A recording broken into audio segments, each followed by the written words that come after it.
You're live. We're live. What's going on, everyone? Shane here, joined by former world champion, the Punk, Josh Thomson. What's up, guys? Today we're trying something a little bit different. We're going to do a podcast today because Josh is in town for the Chuck Liddell versus Tito Ortiz 3 fight tonight. Longtime friend of Chuck Liddell, training partner of his as well. Josh stopped by and he said, let's film a podcast together. And we want to get your feedback because we're thinking about making this a long-term thing. Well, We're going to see. We want to see what you guys think about the podcast style format. What they think about you, Josh. And if you want more of it, let us know. this will just be something we feature on Shane's Fight Tips YouTube channel. Something we do now. So we'll be potentially moving, basically my podcast now on there to talk about fights. What better way to talk? We know we've had on some country music stars. We've had Chuck on just 2 weeks ago. We just had Dwayne Ludwig on. Yes. I don't want to say bang. I fought Dwayne and a while back, and we had Dwayne on talking about TJ Dillashaw and Henry Cejudo. So that is something you should probably tune in to listen to as well. Yep. But yeah, this is gonna be good, man. I'm excited. We're interested. We're giving it a little feeler right now. See what you guys think, and hopefully we can get you guys to comment down below and let us know. Yeah, Josh guy is a real loser, or Josh, he's all right. I give him a thumbs up, whatever. You know what I mean? Well, right before we started, I just wanted to say, Josh and I did a commercial for Dave & Buster's, 2 years ago now? Yeah, it's been over 2 years, I think. Yeah, and It's over 2 years. Bobby Lashley. Yep. And I told him I was so nervous before we started rolling because there was a good amount of crew there. Like there was probably like 20 people or something on set. There was extras and everything, and I was like, man, I've never been in this position before. I had the makeup on and everything, and Josh just kept me super calm. It's just like, man, we're here to have fun. We're in an arcade right now, and we're gonna do what we do best. Well, dude, we were the stars. It was like we were there to have fun because we were the stars. I felt bad for all the extras, man. 'Cause remember, they were having them fill out the applications, and the application said how many followers you guys have. Yeah. And some of them were like, oh, you only have like 10,000. Okay, you're gone. You're in the back. Okay, you're in the back. How many subscribers do you have? Okay, you have this many. Okay, you can be up a little bit closer to the stars. Yeah, it's crazy how that works. It's like status. Have you seen Black Mirror on Netflix? No. It's sci-fi, futuristic based stuff, but they have this one episode where people are rated in real life and they can't get into clubs or they can't eat at certain restaurants if they don't have a high enough rating. But I was like, man, that's kind of like what it is here. It's like you're getting pushed to the back if you don't have a lot of followers. That's what happens when you live in LA. Hollywood. Hey. So you're here in town for Chuck Liddell versus Tito Ortiz 3, the third fight. The first fight was UFC. Man, I don't even remember. I was probably like 11 or 12 years old. I remember watching pay-per-view. Wow. How old were you? Man, I was already in the UFC fighting. Yeah, I was already in the exactly. UFC fighting. This dude's a vampire. You can tell he never ages. Oh, man. But I remember the first fight was a second-round knockout. Mm-hmm. Chuck Liddell had him up against the cage using his range, and Tito was trying to block, and then punches came through and took him out. And then the second fight was third round? Yeah, third round. TKO stoppage again for Chuck Liddell. Yeah. What do you think is going to happen now in this third fight? There's so many different things that can happen, and not to sound like we're doing interviews here, but it's just like, it just seems like so much has happened between now and then. Chuck's been inactive, I want to say it's going on 9 years now. He's 47 years old. 47? He's 47 years old. He retired when he was 39. Officially, I think retired when he was 39. Mm-hmm. It's just, we just had Chuck on my podcast as well, and we were talking with him, and I asked him the same question that everybody else asked him. That I probably was thinking though, was that why? Like, why are you doing this? Like, it's not a money thing. It's more that he just had the itch and was looking to do it again. He's already been training for about a year. It wasn't like, hey, this fight came up, let me start my training camp now. He's already been training for about a year, trying to get his body back into shape to see if he could even if he could do it again. Yeah. And so he said he felt good. He said he felt great. It was a little sore at first. Obviously, the first couple of months, he was like, I don't know if I want to do this. But then after he got going, and after he started getting in shape, and his body started getting used to the impact and the drills, the exercises, all those things, he started feeling better about himself and was like, you know what, I can do this. And then this whole fight came up with Tito.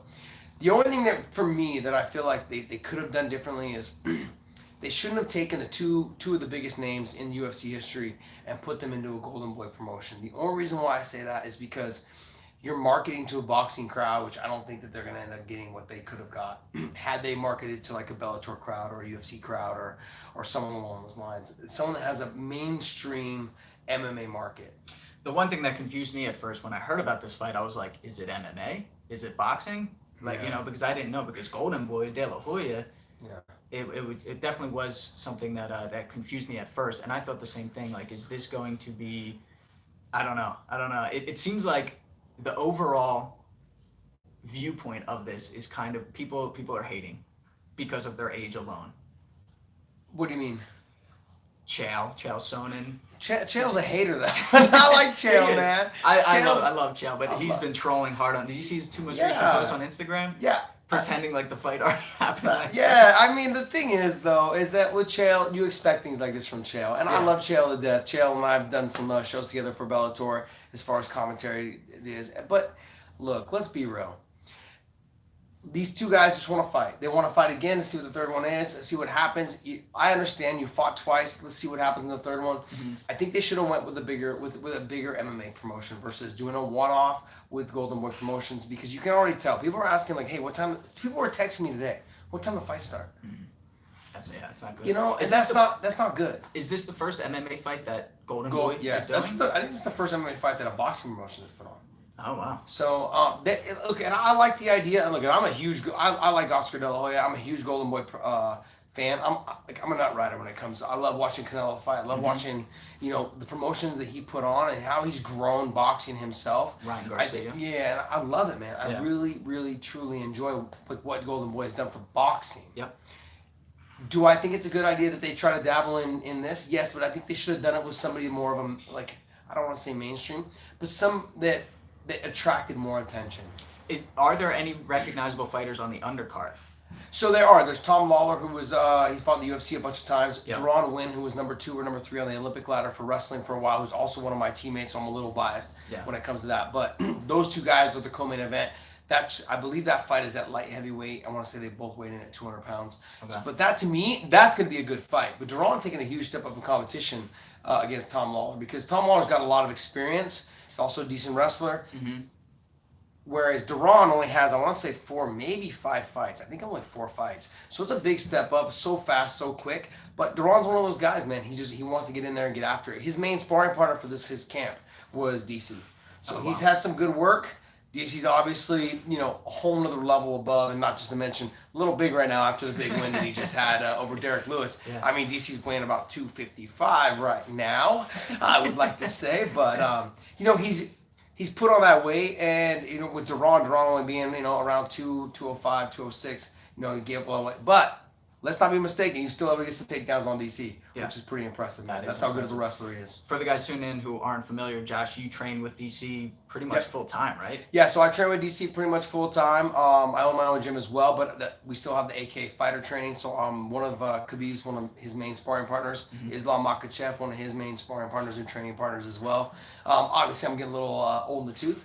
But, I still like to go in and train. I can't say there's any fights lined up, but I just like to be around the boys. I think that's the biggest thing with fighters, right? That's awesome. Athletes in general, the hardest part for them when they're, let's just say they are done, or I'm not saying I am done, I'm not announcing that yet, but if I was to say that I'm not, that's the hardest part of being away is, the camaraderie, the locker room talk, the fellas being around. Man, I got to congratulate you just here on camera, because you got DC with a win, Khabib with a big win. I feel like you guys are just on top of the world. They're rolling right now, man. Yeah. Luke is now over in Florida, but I mean, Luke will always be part of the team. Mm-hmm. We've got a lot of good guys. Islam Makhachev is going to make his way up. I think, Khabib may eventually step out sooner than we may think, if he does come back, at all. We've got Zubair, who also is one of the ones that's potentially on that whole getting kicked out of the UFC thing, which I don't think he will, after talking with some UFC officials that work closely with the UFC and that are basically higher-ups in the UFC organization. So they've said that they're not going to get rid of him. They're just going to kind of wait for the dust to settle and, and not do anything about the whole deal. So on the topic, I mean, we're talking about Tito Ortiz, Chuck Liddell, these guys, Tito's 41, 42, 43. Chuck's 47. What comes next after these guys? Because I found it funny that people were hating so hard on this fight coming up, but like George Foreman was 48 when he fought, and he was, at that time was the oldest heavyweight to get a title, and he beat a 26-year-old in that fight. Yep. Bernard Hopkins was fighting 51, so I thought it interesting, the boxing promotion Golden Boy, to be putting on an event with guys who are a little bit older. But like I said, I mean, these are the guys that I grew up watching, and the sport of MMA is still very new. So the guys that I grew up watching are now getting older. And if they still want to fight, they're going to fight. So what happens next for someone like Chuck Liddell, Tito Ortiz? I know Tito's doing real estate and car sales, but he's also still fighting. He's got his own brand. You know, I mean, realistically, for both of them, the sky's the limit. And I don't really think that money's an issue. They just want to continue living the lifestyle that they're living. You know, so they made a lot of money during their fight career, and they want to continue living that lifestyle that they provided for themselves when they were fighting in their prime, which is one of the harder things to do. You know, as myself, as I'm trying to figure out whether I'm going to leave fighting or if I'm going to stay doing commentary, you know, for Bellator, and I'm going to focus on that for right now. But you want to always make sure that you back something up with your lifestyle to make sure that you can continue to provide for your family or live the lifestyle that you have. And that's the hardest thing to do. Like, even though I'm making good money doing commentary and having fun with it right now, it's still not, you're still not making as much as you made when you were fighting if you were an active fighter. Right. So for them, it's hard. For what's next for them, I don't know. I just interviewed Chuck Liddell on my podcast last week, and he's saying that this is a one-off deal with Golden Boy. The fact that it's a one-off deal with Golden Boy, he potentially, after this fight, he's going to see how he feels, see how, obviously, the lumps and the bruises and things like that, if he comes out of there unscathed, if he wins, if he loses. All of those things have a determination of whether he's going to fight again after that. But he did throw out some names. There is a good chance we may see him in Vanderlei again. Really? There is a good chance we may see him in Quentin again. Wow. There is a good chance we may see him in Bellator. UFC has said that, you know, they've released him and allowed him to go ahead and fight in Golden Boy, which means they probably don't want to put any fights on with him. So there is a good chance we may see. What if we see Chael Sonnen versus, you know, Chuck Liddell? Yeah. I mean, that could be one of the reasons why Chael is creating such a fuss about this, is because he's trying to make. Well, because he didn't get in on it. Yeah, that was probably it. I mean, here's the thing. Maybe he wants to try and get some of that, you know, Tito again, because you remember he lost to Tito on Tito's last fight. Yeah. In Bellator, so that might be something that he's trying to like weasel his, or not. I shouldn't say weasel. He's trying to nudge his nose in there. You know, he's trying to get on there to get that Tito rematch. Yeah, we're fans of you, Chael. If you're tuning in, I love Chael. Chael knows that I love him, man. But it's just so funny because I do the show with him, and I see him with his phone. I wish I had my phone here, right? But he with him with his phone, he puts his what are those reading glasses called? Bifocals, right? Yeah. He puts his bifocals on and he goes like this. And just seeing him try and read his phone is one of the funniest things I think I've ever seen. So all right. So what else is in the news with MMA? We got Bellator Hawaii, which you are going out for. That's next month. Yes, yeah. So that is I'll be out there from December 10th up until December 15th. We have two shows. Brent Primus fighting Michael Chandler. Yeah. So that's a rematch. Yeah. Based from the first pay-per-view show that Bellator had done over in New York City at Madison Square Garden. Yeah. So that was when Brent Primus won the title. Brent Primus hasn't fought since then though. That's the one thing. He's been plagued with a little bit of injuries. Plus he had a baby. Then when he was able to fight right after the fight, Michael Chandler was still hurt. Mm-hmm. There was a lot of drama that surrounded like who was going to do what. One person called out the other saying, hey, why don't you sign the contract? The other person said, I already signed the contract. Why did you sign the contract? There was a lot of puppy chess going on, you know, so we're going to find out, you know, on this fight. I've got a lot of inside scoops that I can't drop right now. I got to wait for TV night. So if you guys are there that night, if you guys actually watch and tune in that night, I'll be able to drop some good stuff about Brent Primus and some of the stuff that went on in his training camp. Can we talk a little bit about calf kicks? Because that was the determining factor. That's what won him the fight. Yep. It was one of the first times that I had seen that. And then seeing Chandler's ankle roll when he was stepping back and he was jumping on it and he was trying to prove to the crowd that there wasn't an injury. But then we saw that again when Cejudo fought Demetrius Johnson. When he got caught with that kick, his ankle gave out and it looked like the same exact thing to me. Yeah.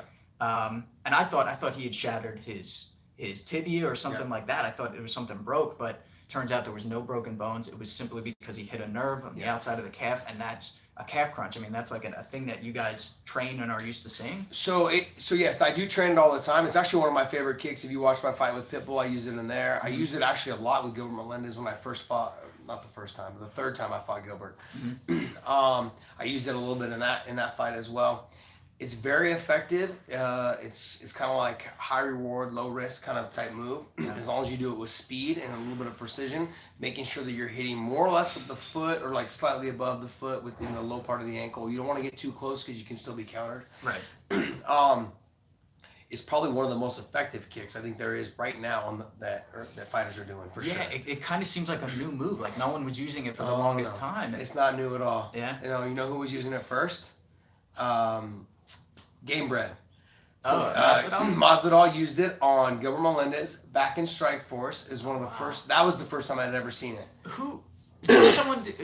Jeremy Stevens shut down Gil with he shut down. Yep, he shut down Gil with that. Yeah, but that was just recently. We're talking Strikeforce days. This was one of Masvidal's first kicks that I was watching. He actually does it. When he used to do it, he would turn guys fully around, or he would end up sweeping them all the way to their butt. Did you watch his street fight videos? Yes. Kimbo? Dude, I was a fan of his before he even was like big. And I remember watching. Yeah, he was great boxing. Yeah, you can't be mad at that, man. He's doing. For me, I feel like he's been one of the pioneers. I feel like he's kind of taking my place, man. I feel like it. I love watching that guy fight. He's great on the feet. Mm-hmm. He's very well rounded. His wrestling's only gotten better. His submission game is drastically underrated, only because no one can ever get him down. Yeah. You know, his wrestling's nasty good. I've always been a fan of his, and there's talks now that he may be fighting one of the Diaz brothers. Yeah, there is talk that he's gonna fight Nick Diaz. I'd like to see that fight happen. I don't think it'll happen. Just my personal opinion. Nick and Nate, I think they're kind of both waiting for that one big fight. Game Bread's not the big fight that Nick's usually waiting for. Nate's pretty much probably waiting for Conor McGregor. If that fight doesn't happen, I understood why he took the Dustin Poirier fight, like I talked about on my podcast as well, is that the reason why he took that Dustin Poirier fight is Dustin Poirier is a perfect matchup for him. And I'm not saying that's a perfect matchup for him that he'll just walk right through him. What I mean is that there's never been a moment where Dustin Poirier's been like, oh man, I feel like I should shoot and take you down, unless he was rocked or hurt. But otherwise, he's a gunslinger. The guy will go out on his feet. He's that kind of fighter. So when you watch him fight, you knew that Nate didn't have to worry about being leg kicked. You knew that Nate didn't have to worry about being taken down because Dustin Poirier doesn't do that. Right. Sure, he will kick you, he will leg kick you, but his main focus is not leg kicks. Like for me, when I fought Nate Diaz, that's my main focus was to try and slow him down, keep him from walking forward, hit him with some leg kicks, hit him with some calf kicks, you know, do some body work, and that's what ultimately led to the head kick knockout. Yeah.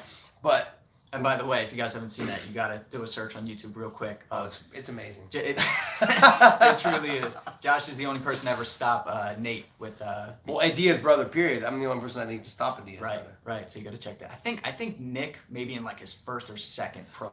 But it was submission though. It was. I think he got. Yeah. I believe it was a submission. Yeah.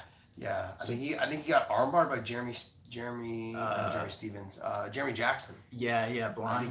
Blonde guy. Yeah. He's in prison now. I think you're right. Yeah. I remember you know looking what's? That up. Yeah. His dad wrote me a Facebook message and said like, "Hey man, Jeremy's always looked up to you." He said like, you know, honestly, really? yeah. I guess in prison he's able to like view somehow view some of my fights or some content or something. I think I had mentioned him in an interview or something like that. So he became a fan after that and kind of looked up to me. I was like, well, that's pretty impressive, man. Thank you, man. I appreciate it. That's a shame. That's cool. Yeah, it's a shame he's in where he's at, but that's cool that he's. But what were we talking about? Like, so what other fights? We were talking about Bellator Hawaii. Also, so the night that Brent Primus fights Chandler in the rematch isn't the same night that Ilima-Lei McFarland. No, Ilima-Lei McFarland fights the next night. Okay, same arena though. Yes, in the same arena. It's the only big arena there. I think it's called the Blaisdell. Okay. Yeah, Blaisdell Arena. So anyways, that place is always hosted like MMA fights from back in the day. Super Brawl. That's old school. Were you even born yet? You weren't even born yet. I don't know. John Lober, Frank Shamrock, that era, way back in the day. Jeez. Yeah, that's old school stuff. I want to say Boss Ruin fought out there, man. Old school. Instant Inouye. We're talking back in the day. Yeah. I think you were like 2. What year was this? I mean, these were probably like 90. I would say probably like in the 94, 95 era. I was born in 90, so yeah. Yeah. I was. You were 4 or 5. I was alive. Yeah. I wasn't watching MMA. So Ilima-Lei, big fan of hers. She's been on Fight Tips multiple times. She fights Valerie Letourneau.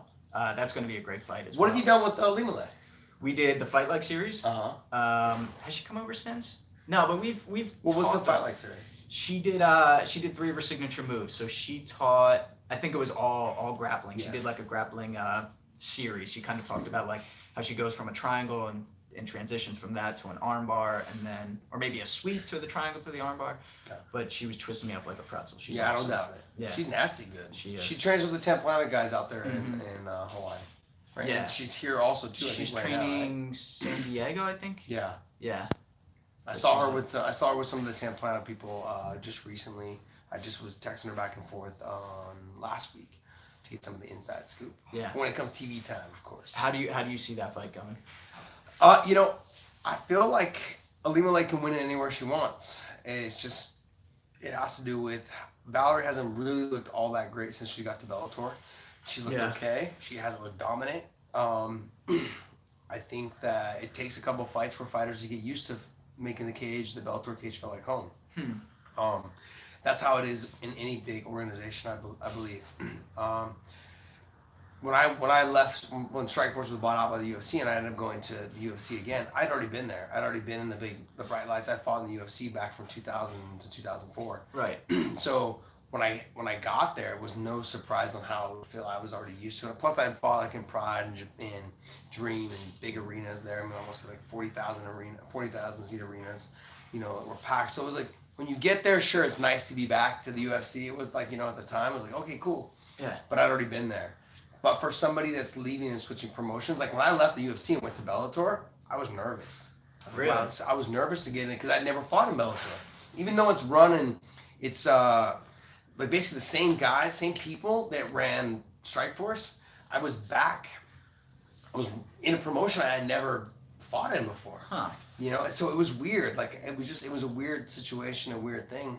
I felt like when I had fought in Dream, when I fought in Pride, I was nervous. Yeah. Because it was Pride. Right. But when I fought in Dream, I felt like, I've already been in Japan. Like I've been in Japan. I fought in a ring before. This is a big stage. Fight in Saitama Arena. It's beautiful. Like huge arena. But I didn't feel the nerves that I felt like when I first fought in Bellator. So why do you think that is? I mean, would you say that like if you're fighting in a different country but under the same organization, you have the same feelings because the crowd is different? Or is it because of the promotion and the people behind the scenes? The promotion, the people behind the scenes. I think there's a little bit of a couple things. There's a little bit of a couple different things. So when I left the UFC and went to Bellator, everyone considered like, oh well, he left because he had lost to Tony Ferguson and was going to leave and didn't like where his career was going, so he left. But that's not the case. The case was like I offered more money. But when you go from one organization, from when people consider the UFC as being the number one organization, to the second organization, then in your mind you're thinking like, I need to win this fight. Right. When I went from Strikeforce to the UFC, I had, and we're gonna drop some F-bombs. I had some zero fucks going on. So I didn't care. I didn't care that, because there was no concern. The guys that I was fighting there, they were thinking like, hey, this guy's coming up, there's no way he's beating me. Their ego and all those things got in the way. I think a little bit of that happened with Nate when I fought Nate. There was no concern, like, oh, whatever, you've been fighting over there in Strikeforce, wasn't no big deal. And I came over and I was like, I already knew what it took to fight in the UFC because I was with them before, and I had been a world champion in Strikeforce, and I had beaten Nate's teammate, once before, and basically his main training partner. So I knew that whatever they had to offer, like I'd pretty much already seen it. So when I went there to that organization, I was like, when I went from Strikeforce to UFC, I was like, I'm ready, I'm back, I'm here I am, let's do it. I was ready to roll. It's the person who comes, I think, from the small organization to the bigger organization, their confidence should be at all-time high. They shouldn't be nervous. Right. But when you're going from what people consider the UFC being the number one organization, and I was going to Bellator, the pressure was on me, like, hey, I need to make sure that I win this fight. That makes sense. And I feel like in recent years that the people who made the transition from UFC, like Lorenz Larkin, I was going to say Bader, but not Bader. Who else? Who else made the transition and then Roy lost McDonald, Phil Davis. Well, who lost their first fight? Come in Bellator. Lorenz Larkin. Lorenz lost his first one. I feel like there was someone else too, and it kind of seemed like a trend was happening where like all the guys that were expected. I won mine. I think the guys that have come over though, they pretty much have all won theirs except for Lorenz. Yeah. Because Okay. Roy McDonald won his first against Paul Daly. Yeah. Then he fought for the title and won the title. Right. And then Gegard looked like crap against Shlemenko, but he still was able to win. But he probably should have or could have lost that fight because he got poked in the eye. He ended up getting clipped with like a good shot right in the eye, so his eye swelled real bad. Right. But he wasn't a very active fighter the whole fight, but they still gave him the fight. Yeah. But then he ended up going through. He went to the champ and he fought Carvalho, and he ended up walking right through him. Yeah. You know, got him out of there in the first round. You know, Yeah. and so that was, I would say, the only one that had probably the closest one where he lost. Well, we're going to see this again with Lyoto Machida is going to be fighting Carvalho. Carvalho. When is that? The same So night? that is the same night as Lima McFarland. Okay. And with That is December 14th. I'll tell you, 13th, 14th. I was talking to his brother Chinzo, who I've come pretty close with, and he was saying that in recent fights with Lyoto, they did a big style change where they focused more so on Muay Thai, and they completely changed Lyoto's stance up, and that is what gave him a lot of problems. Now his main training partner is his brother Chinzo and his dad, and they're going back to that Shotokan karate style where he's more upright, weight is on the back foot, he's keeping his distance, he's more of a sniper, and we saw that when he fought Vitor and knocked him out with that front snap kick, just like Anderson did. Yeah, but that also does sometimes translate into boring fights. It does. Because he moves so well, he's so elusive, he still has speed. That karate style, you can see with Stephen Thompson, it ends up translating into a boring style of fighting. It absolutely. What I'm talking entertainment. I'm not saying that it's not effective. I'm Right. just saying that if you're not fighting someone who wants to engage with you, then you end up as a spectator, you end up watching a boring fight. And I wonder, what are we going to see with Carvalho?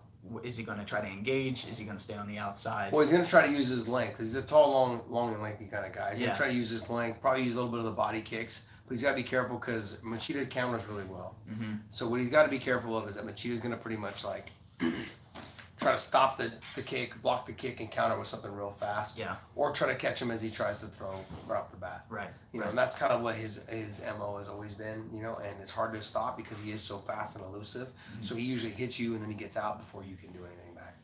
Awesome.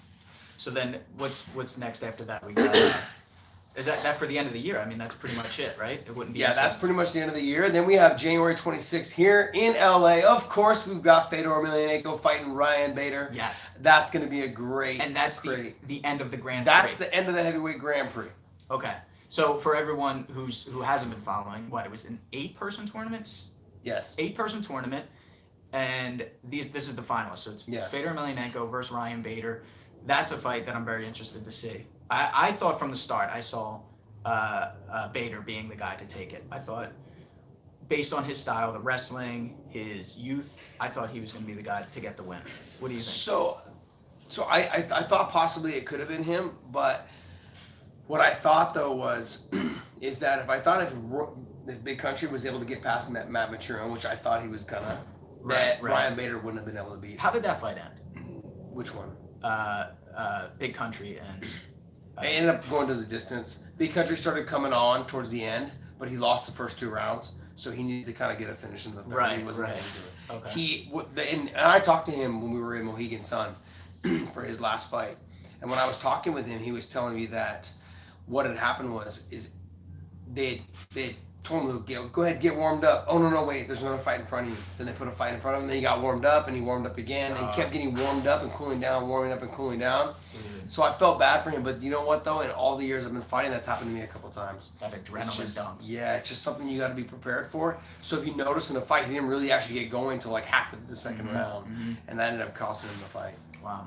So how do you see this one then? Bader against Fedor. Well, Fedor. Which is nasty because if you actually go back and you watch, Chael Sonnen's a better wrestler than Ryan Bader, but Bader's got a little bit more power than Chael Sonnen. But Chael wasn't able to land any of the punches that he needed to land on Fedor Emelianenko. No. And Fedor, even though he's smaller than Ryan Bader, he's smaller than Chael Sonnen.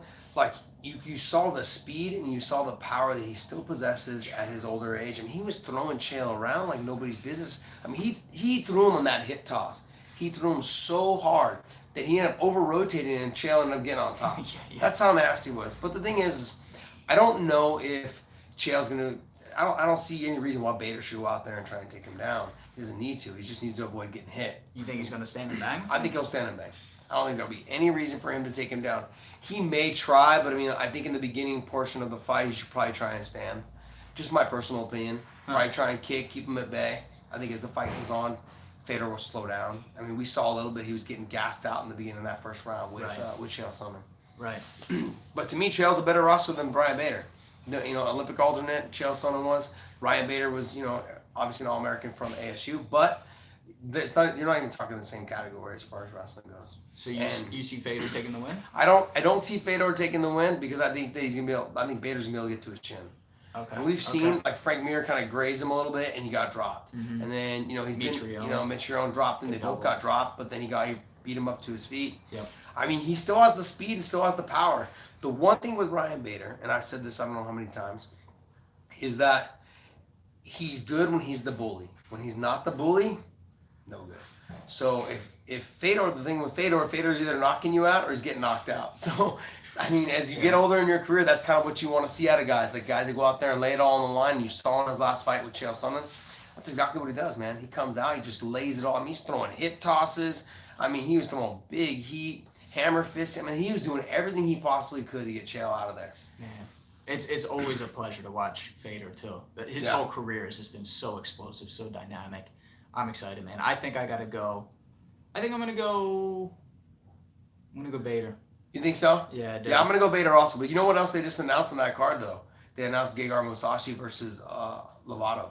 Lovato Jr. Who's undefeated. Yes, but Lovato Jr. is one of the nastiest guys on the ground, and Musashi's no slouch on the ground either. He's also got good takedown defense, but Lovato is he just finds ways to get people down. Yeah. You saw it with Salter his last fight, and once he got him down, there was no way. Salter just looked like he was lost down there. Yeah. He had no idea how to get off the bottom. Yeah, another great fight. Yeah. And then that same night in UFC in Anaheim is going to be TJ Dillashaw versus Henry Cejudo. And what weight are they fighting at? So they're fighting at 125. Okay. Yes. So Henry Cejudo, because we just had Dwayne Ludwig on Sammy the Punk just this last week, and he was talking about how basically Henry Cejudo said, yes, I'll go up to 135 and fight him, but then when they came up to the contract and negotiations, he outbid himself. So TJ said, well, since you outbid yourself, then fine, I'm going down, and then you can't outbid yourself. I'm fighting you at your weight class, and the UFC is like, yeah, you got to honor your contract. Like, you don't get to renegotiate when you have to fight and defend your own title. We were going to renegotiate with you just being nice for you to go up to 135 and fight TJ there. So he hemmed and hawed, he caused a problem, and now it could potentially cause issues, I think, in the UFC between Cejudo and the UFC. Do you think going down to 125 is going to be a problem for TJ? I don't think it's going to be a problem, but I mean, you should expect that he's going to lose a little bit of muscle. I mean, I've done an extreme weight cut like that before. When I fought Kid Yamamoto, I was walking around 168, 169, and I cut down to 143 in 2 weeks. So I fought Kid Yamamoto at 143. And how did that affect your performance? So it didn't affect my performance as much as it affected me getting my weight back on after. I had lost so much muscle, it took me a good 3 or 4 months to get my weight back on. Wow. Yeah, I mean, I would say maybe even longer than that. Wow. Because you lose a lot of muscle during that time when you're you're basically starving yourself. Starving yourself, getting 2-3 workouts in a day. Yeah. Plus dehydrating yourself at the same because time. you can't just cut water weight. You have to cut mass, right? So you're cutting down on caloric intake and just eating less. Yep. Jeez, man. Yeah, and the worst part about it was Kid Yamamoto was at the weigh-ins eating sandwiches. No. I wanted to punch him in his face right there. I was like, I don't need to get to the fight, man. I'll do you right here, buddy. I was so mad. No, but that's going to be, to me, this fight card here, that fight will be at the Forum. Bellator will be at the Forum. And then you have it's the Honda Center? Where the Ducks play, right? Anaheim, yeah. In Anaheim, you have Henry Cejudo fighting TJ Dillashaw. And that fight I'm super excited for because Cejudo has made such big improvements over the years. Like you could see his striking improving. His wrestling obviously has been world class, but when he went, you compare Olympic gold medalist, of course, world class. Oh, I know. Well, yeah, the highest level. But when you watch his first fight against Demetrius Johnson, I mean, he was never really able to get off. But against the second match, I mean, he was training with at CSA. He was training striking. He was training with oh man, I can't remember his name. Dwayne Ludwig. No, TJ. Oh, TJ. TJ was training with Dwayne Ludwig. Right. No. Oh, Henry Cejudo. So he's... Yeah, it was training with, oh man, I feel terrible. He trained at CSA, and then he was training with Alice Alberson, the wrestling coach. Yeah. Training with Patricky Pitbull and Damian the Pitbull brothers. Damian Trainer, a UK Muay Thai champion. Okay. World class, real small guys, so perfect for the same size with them. But you can see that style, the kicks to the body and shutting down the arms and just... elbows, working the striking so much more. So I'm curious to see now, is he going to be switching his stance? How is he going to fight TJ? What's going to be the strategy that he's going to do to try to shut him I mean, down. he's got to kind of fight him like he fought Demetrius Johnson. He's got to be aggressive. He's got to be in tip-top shape, phenomenal shape. He's got to push the pace. So maybe if the weight cut does get to TJ, then maybe TJ will fade as the fight goes on, which I don't think is going to happen though. Does he TJ, keep it standing? Does he feint the takedown to keep it he standing? can. I mean, he can go ahead and get the takedown, but I mean, how good is he going to be able to stay to keep TJ down? TJ's the bigger guy. Yeah. You know, TJ's gonna be able to get back up. He can keep taking him down to the point where he's able to tire him down enough to where his combinations and his speed and stuff starts to diminish. Yeah. I'm a huge fan of both guys, and I'm curious to see. I think the weight cut is going to play a role, but I still see TJ. Well, I don't know. It's going to be a 5-round fight, right? Yeah, it's gonna be a 5-round fight. But here's the other question though: what are they gonna do with the? Let me ask you, because I already know. But what are they gonna do with the 125s after this? Are they only doing this? Like, what do you think? Cejudo was the only name that they had left, I feel like. They pretty much cut the whole division now. Wilson Hayes was a buddy of mine, but I mean, what do they? They're not booking any more fights. So they're getting rid of it? Yeah, so then he's gonna have to go up after this fight. Now, if TJ wins the fight, Henry goes up and doesn't get a title shot then and loses his title. Then if Henry does win, I bet you they bring Henry up to fight at 135 for the automatic title shot. Huh. So just a rematch. Yeah, there's a rematch, but at 135, which puts the rest of the 135-pound division on hold, though, which kind of sucks for everyone. It does. I don't know. I'm curious to see. Does he stay there? Does he make the jump to another organization? Yeah, I don't know. We'll see. Yeah. You know, we have that same night though. We've got Aaron Pico fighting on the Bellator card as well. Who's a local? Is he? Yes. So he's fighting on the Fedor Bader card. Yes, he is fighting on the Fedor. Who's he fighting? Do you know? I don't know yet. I don't think they've announced it. Big fan. I do know he's Big fighting. fan. Another person who we. Oh no! Yes, no. Sorry. Aaron Pico's fighting Henry Cejudo. Oh, okay. So he's the guy out of the lab. So he actually used to train here in LA, and then he actually just moved back down to, or he moved to the lab where Benson Henderson's from. Right. That should be. So that's his probably biggest step up in competition. Then. Well, I mean, I would say Higo was his biggest step up, which he just walked right through. But then every fight now.